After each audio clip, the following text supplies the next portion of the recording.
Assalamualaikum warahmatullahi wabarakatuh. Apa kabarnya anak-anak soleh dan soleha? Ya, pada hari ini kita akan memulai kembali pembelajaran kita di semester 2 ini masih di tematik tema 6 cita-citaku, subtema 1 pembelajaran ke-1. Subtema 1 aku dan cita-citaku. Nah, aku punya cita-cita. Aku ingin menjadi apa ya? Ya, pasti apakah kamu pernah membayangkan akan menjadi seorang apa di kemudian hari? Atau apakah hal yang kamu bayangkan itu sebuah kegiatan atau sebuah pekerjaan? Apakah kamu pernah membayangkan kelak akan mengajar, menjadi seorang pilot, arsitek, dokter hewan, atau pekerja seni? Ayo mengamati. Nah, amatilah gambar-gambar di bawah ini ya.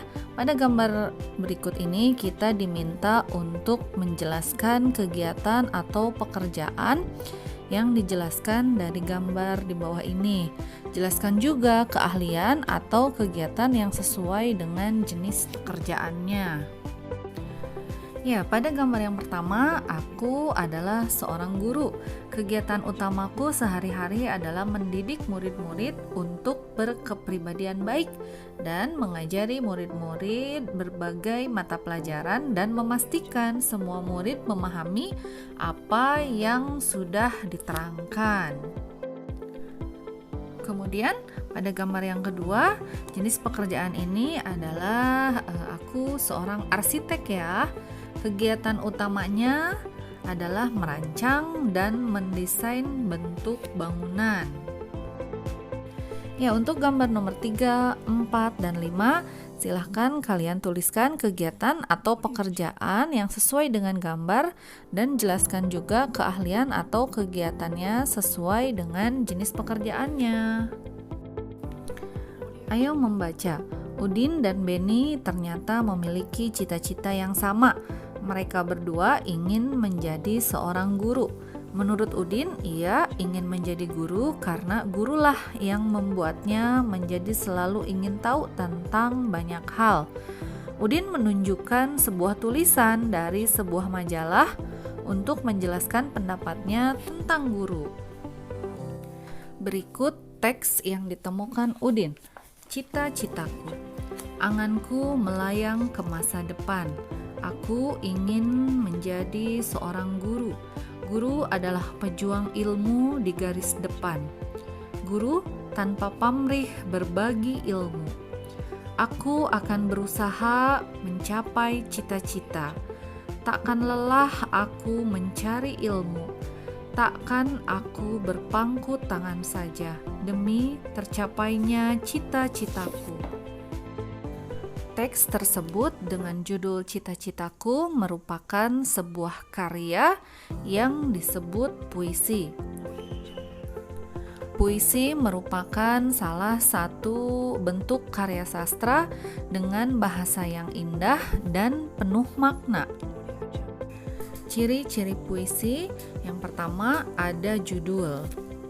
Kemudian yang kedua terdapat bait terdiri dari beberapa baris. Yang ketiga, keteraturan bunyi vokal, dan keempat, menggunakan kata-kata yang indah. Perhatikan kembali puisi Cita-citaku ya, karena ada keteraturan vokal pada akhir baris. Ya, pada baris yang pertama, anganku melayang ke masa depan.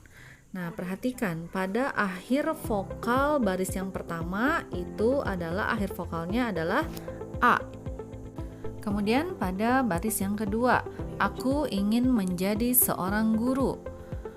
Ya, bunyi vokal di akhir baris adalah U. Selanjutnya baris yang ketiga, guru adalah pejuang ilmu di garis depan. Maka bunyi vokal di akhir baris adalah A.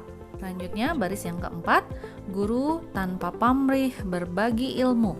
Ya, maka bunyi vokal di akhir baris adalah U. Ya, pada puisi tersebut terlihat kan terdapat keteraturan bunyi vokal pada akhir baris ya. Akhir baris di bait yang pertama itu adalah a, u, a, u.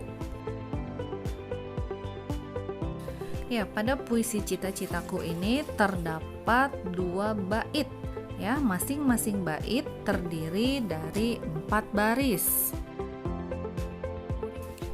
Ya, perhatikan susunan baris-baris puisi berikut ya. Dari baris-baris puisi ini bisa menjadi bait puisi ya. Ibu contohkan ya, yang pertama, baris yang pertama, guru selalu membimbingku. Kemudian yang keduanya, guru mengajakku untuk maju. Selanjutnya, sungguh berjasa guruku, ku ingin membalas jasamu ya.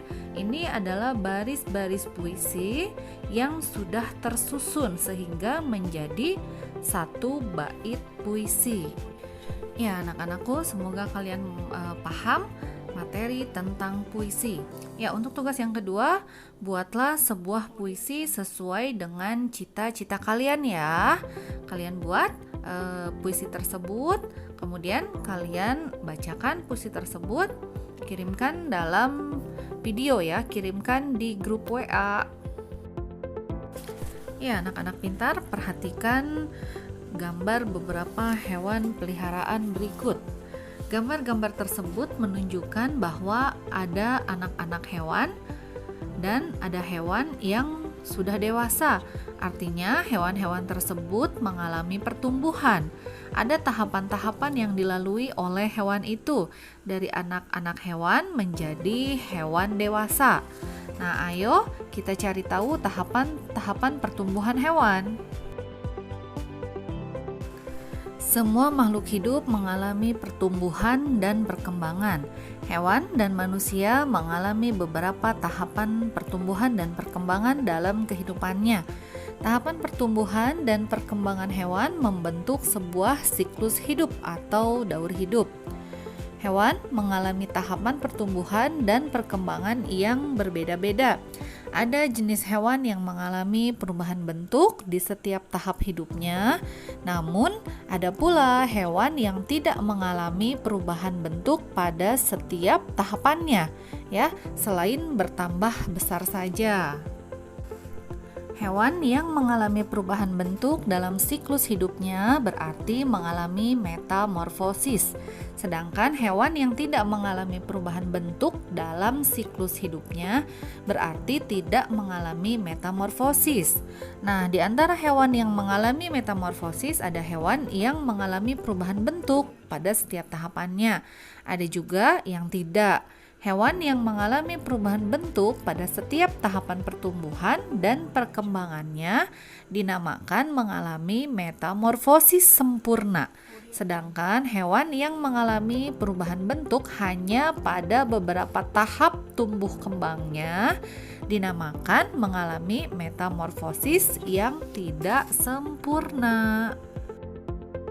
Nah, kesimpulannya, siklus hidup hewan adalah rangkaian proses tahapan hidup yang dilalui oleh hewan, mulai dari telur, menetas, ya, kemudian masa remaja, dewasa, menghasilkan sel kelamin yang siap dibuahi, sampai menghasilkan keturunan kembali. Kemudian kesimpulan yang kedua, hewan dalam perkembangan dan pertumbuhannya memiliki 2 jenis, ya, yaitu memiliki 2 jenis siklus hidup, yaitu yang pertama siklus hidupnya mengalami metamorfosis dan siklus hidupnya yang tidak mengalami metamorfosis. Nah, selanjutnya kesimpulan yang ketiga, hewan yang mengalami siklus hidup metamorfosis masih dibagi menjadi 2 lagi, yaitu metamorfosis sempurna dan metamorfosis tidak sempurna. Ya, selanjutnya kerjasama dengan orang tua. Amatilah hewan-hewan peliharaan di sekitar rumahmu, kemudian diskusikan bersama dengan orang tuamu tahapan pertumbuhan yang terjadi pada hewan peliharaan tersebut. Ya, alhamdulillah selesai materi pembelajaran ke-1 ini. Mudah-mudahan kalian dapat memahaminya ya. Terima kasih. Wassalamualaikum warahmatullahi wabarakatuh.